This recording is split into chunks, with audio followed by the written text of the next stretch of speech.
Mes amis, Ouattara tente de vous endormir. Et là, il vient de trouver un nouveau moyen pour le faire, sans que cela ne paraisse trop flagrant.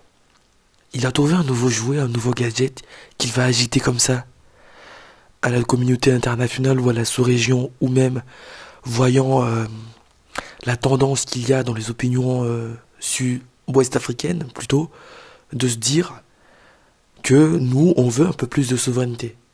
Il s'est dit, bon, vu que vous voulez un peu plus de souveraineté, je vais ajouter le gadget de la France qui part de la Côte d'Ivoire, ou plutôt la présence militaire française qui s'estompe.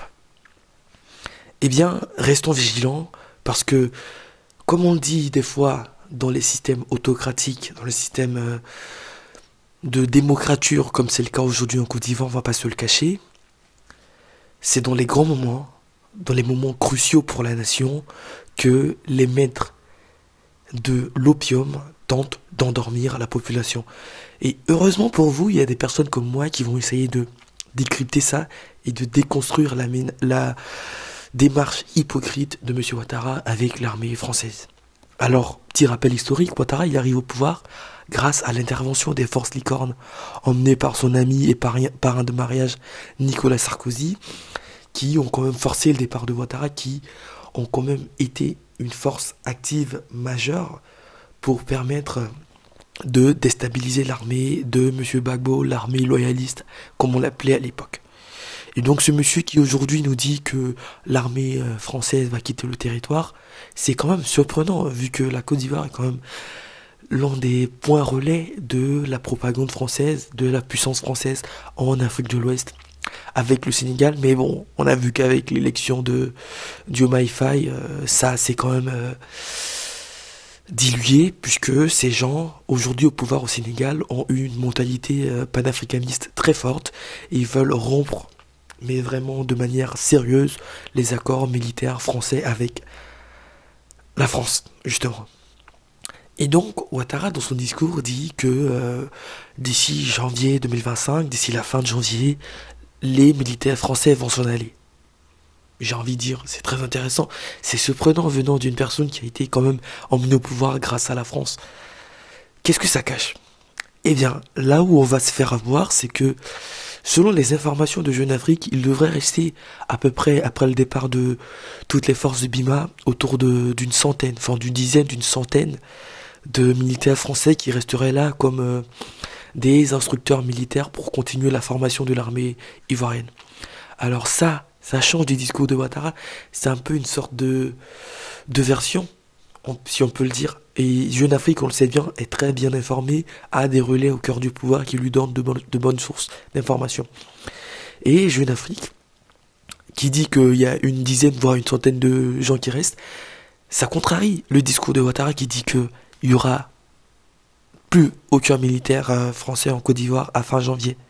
Alors les instructeurs qui restent, c'est pourquoi Ouattara qui dit que notre armée est suffisamment formée aujourd'hui pour faire face aux défis régionaux, nationaux, notamment la menace terroriste qui est la plus forte menace sécuritaire que connaît notre pays, et pas les opposants politiques, parce qu'il faut qu'on change de logiciel à ce niveau également.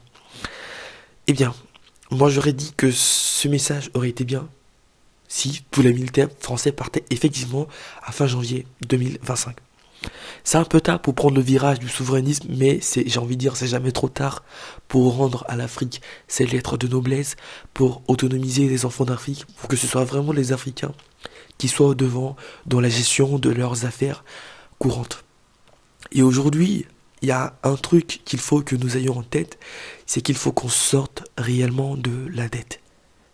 Et ça, c'est plus important que toutes les problématiques que rencontreront ou que rencontre déjà notre nation, à savoir l'inflation, la cherté de la vie, qui est occasionnée par l'inflation elle-même. Et Ouattara, finalement, qui prend un virage souverainiste, faut pas qu'on se laisse perdre.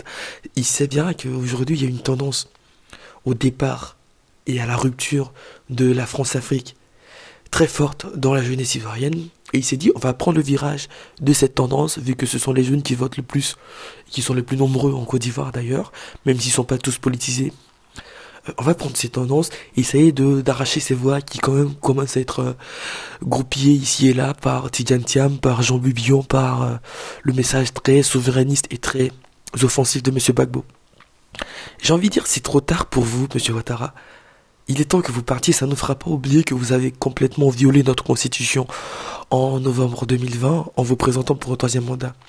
Et on sait que là, vous allez quasiment vous présenter. Vous allez quasiment vous présenter, c'est plus un secret de Polichinelle. Mais nous resterons vigilants, nous resterons debout pour vous battre, Monsieur Ouattara. Pour vous battre dans les urnes. Et si vous présentez, qu'importe qui vous présentez au RHDP, on veut plus de cette mentalité de basse-cour, cette mentalité qui ne fait pas évoluer la Côte d'Ivoire et cette mentalité ethnocentriste. Ou vous pensez que c'est vous seulement qui pourrez changer l'avenir de la Côte d'Ivoire. Laissez l'alternance se produire et surtout veillez, manœuvrer pour que l'élection soit transparente, libre, pour que tous les fils et filles de la Côte d'Ivoire qui portent une certaine vision de la Côte d'Ivoire puissent avoir la chance de se présenter et de défendre cette vision. Merci à vous d'avoir suivi la vidéo. Si elle vous plaît, likez, partagez, abonnez. Et faisons grandir cette chaîne. Faisons transmettre un message de souveraineté, d'espoir pour la nation ivoirienne.